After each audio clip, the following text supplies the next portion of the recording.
Когда бывают ситуации, когда мама кормит, но особенности здоровья требуют проведения каких-то исследований, которые нужны. Это может быть рентген, флюорография, КТ, МРТ и другие исследования. Можно или нет? Стоит ли делать перерыв после процедуры или нет? Меня зовут Екатерина, я консультант по грудному вскармливанию группы компании Вирилис. Рентген-лучи проходит через наш организм, но не задерживается в нем. Поэтому официальная рекомендация: никаких перерывов в кормлении, сцеживании молока не требуется, потому что рентген-лучи в молоке не задерживаются, не остаются, для малыша безопасны.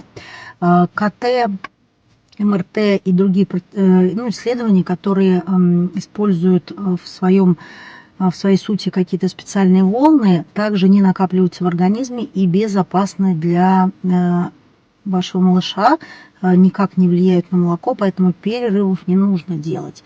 Единственное, есть предупреждение: если у вас КТ или МРТ проводится с контрастом, некоторые контрасты иногда требуют перерыва в грудном вскармливании, поэтому если планируется такое исследование, планируется использование контрастного вещества, обязательно задайте нам вопрос, мы вам подскажем, проверим его и скажем, нужно ли делать перерыв или нет.